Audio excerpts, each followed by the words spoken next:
Hey, so many of you have asked me how to be more creative, and so this video is going to discuss my view of how to be more creative and just my thoughts on harmony. We're going to use the song Overjoyed, and I love the way this girl approached it. It also happens to be the song of the month on our website, so our musicians have been working on this song. So it's a great song to use to explain this process. Stay tuned.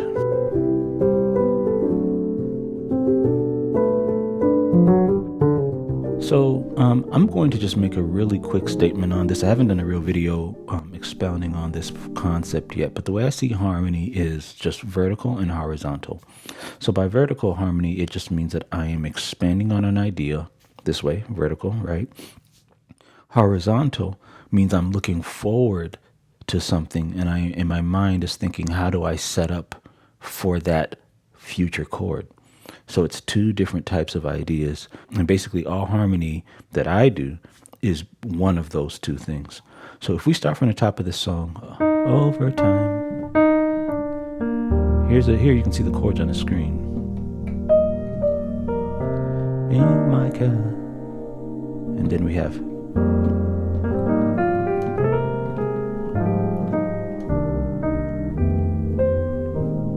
just the two. So I just did this whole movement there, and I just kind of want to talk to you about kind of what I'm thinking and what's happening. So as you can see on the screen, there's an F minor 7 right there, and I did vertical harmony because I'm expounding on that F minor 7. So we have this E flat chord over time, right? Then we have a C minor chord, I've been building, and then of love, and then we have this F minor 7. Right? And what I did is I took this F minor 7 and I expanded the F minor 7. So something like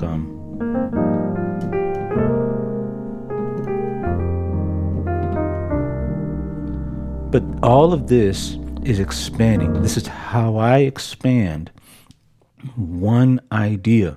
Now we can go in deep into why I did that, right? I could say that the F minor 7 has an embedded A flat chord, so I just went to A flat to kind of do a lot of these improv moves. But my point is that this is vertical harmony because I'm not thinking of what's next to be played. I'm thinking of the chord I'm playing right now and how I expand upon that idea from my own vocabulary. Now there's a part where I did switch to horizontal harmony, and let me show you where that is. So you can see that next chord there says B flat 7. So over time I've been building my castle of, and then now here's my F minor 7, F minor 7 still, F minor 7 still, I'm still thinking F minor 7, still thinking F minor 7, vertical harmony. Now I'm transitioning, and then I go. So this chord here, that's not an F minor 7. This is me thinking ahead to the B flat 7 chord. And now I'm asking myself, what chord would set up that chord? See, now that's horizontal harmony. And so this is how I think in terms of harmony, and it can really help you in making creative choices. And I have a lot of systems on this channel that discuss the rules and how to know what to play. Let's go to the next section here. Let's look at an example from her playing, and let's see if we can find some examples of creativity, harmony, vertical.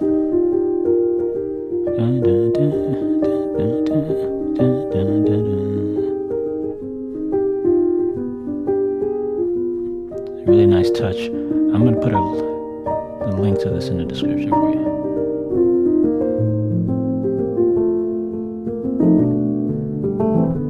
All right, there. Okay, so that part there is what I would call vertical harmony. She's expanding on a G chord. Because at that moment of the song, just for two,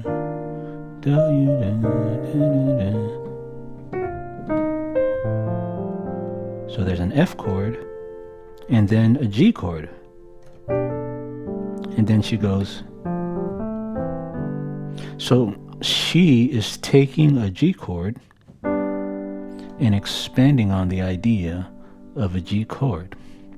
So this is what I mean by vertical harmony, because she's just taking this one G chord. She's not using it to set up anything. She's just expanding on that idea. By the way, I really like how she started the song. It's very different as well. So it's a...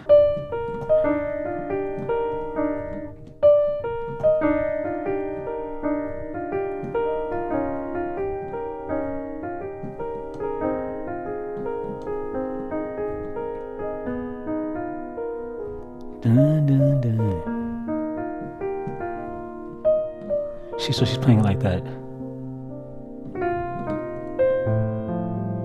Okay, so that's an example of vertical. Let's keep talking. Let's give you some more ideas on that phrase there.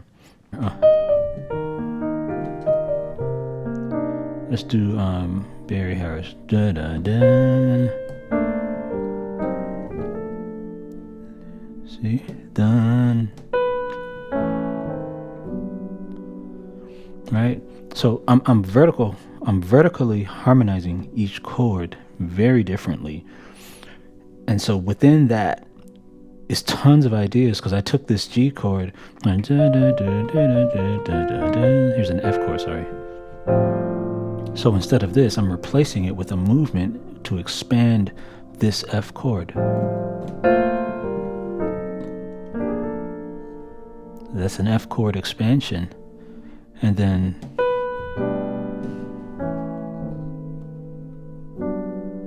right? So I'm almost treating it like a B sus4 to an E minor. And someone's gonna say, well, where does that idea come from, right? Where are you getting that? And I think this is where the power of creativity comes in. My thought process with that last one, because I'm playing a G chord, I'm expanding on this idea of a G chord. And I know that an E minor 9, to create an E minor 9, I would just need to add an E at the bottom and an F sharp on the top. So I see the G chord as being housed within this chord. And so I'm doing a movement to this E minor 9, even though the ear, and this is the beauty of thinking this in terms of the ear as opposed to just strictly theory, because my ear, it's a G chord, but my ear is hearing an E minor 9, and so I'm doing a 5-1 to that. I could play a chord that the ear thinks is resolving to an E minor 9.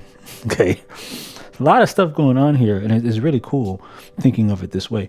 Let me see if I can find a better example of the horizontal harmony. I want you to hear what she does.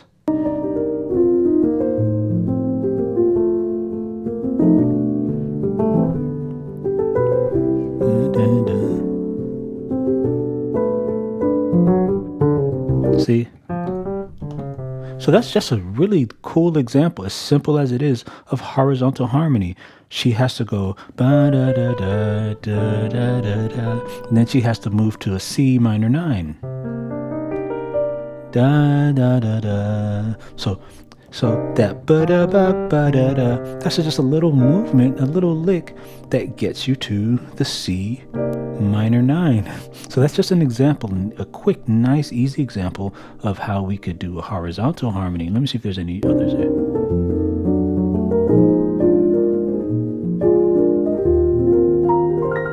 Okay, so that one there. See, that's a vertical harmony because she's expanding on the E flat chord, and she's just expanding on that idea. Let me go backwards though.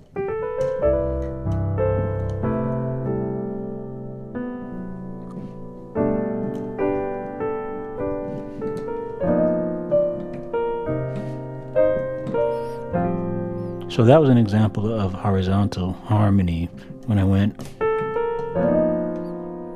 or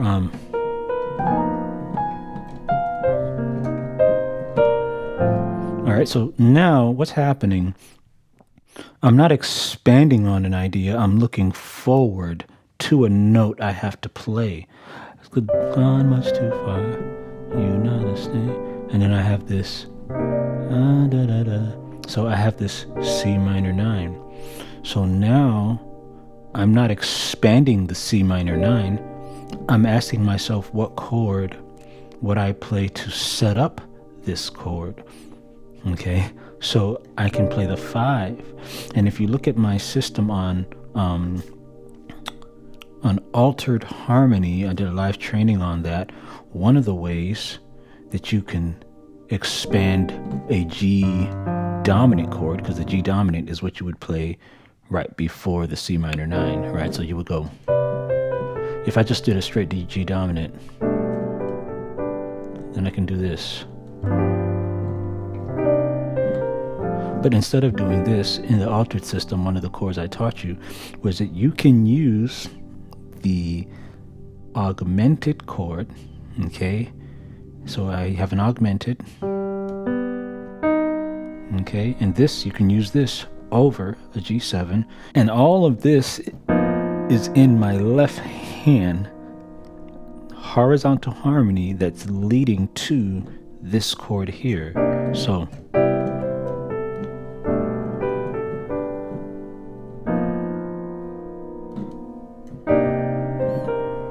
so now my right hand just says, okay, what melody do I want there? Right, I could make up anything there. But the cool thing about the horizontal harmony, and of course, if you studied the altered system, then you realize that you have choices there. You could actually do a what we call a G7 flat 9, which would give you a diminished sound there. So you could use this sound too to lead up to that C minor 9.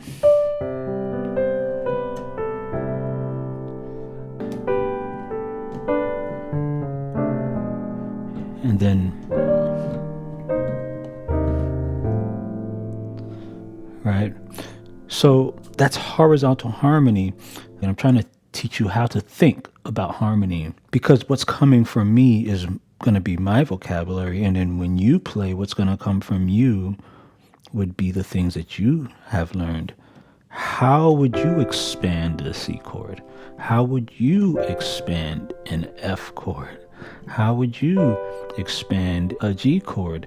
And if you were about to play a C minor, what's something that you would do right before you play this sound? See, these are the questions that musicians have to answer, and they have to know, because it's personal, it's highly personal. And so that's really what this video is about, is really developing your own ideas and developing your own creativity. So that is my thoughts on harmony and how you can be more creative.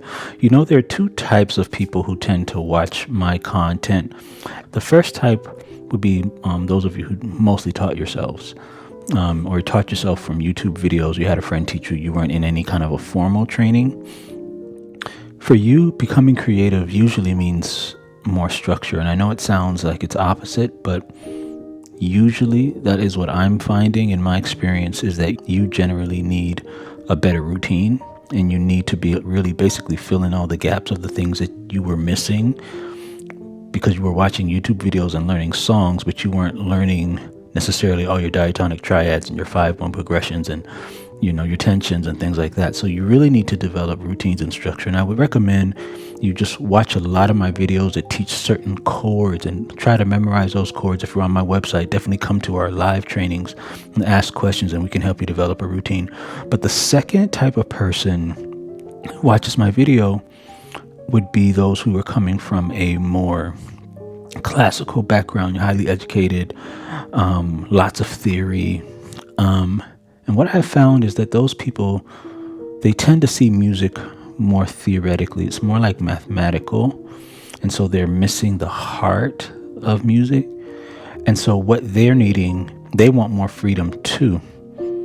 But in that case, they have to develop an entirely different relationship with music itself. And to not see music so technically, and to really find that joy and to fall in love with music again. And I think that's something that we are all striving to do. So I want you to keep in mind some of the things I'm saying today. Obviously, we're going to be talking about this more as the weeks go on.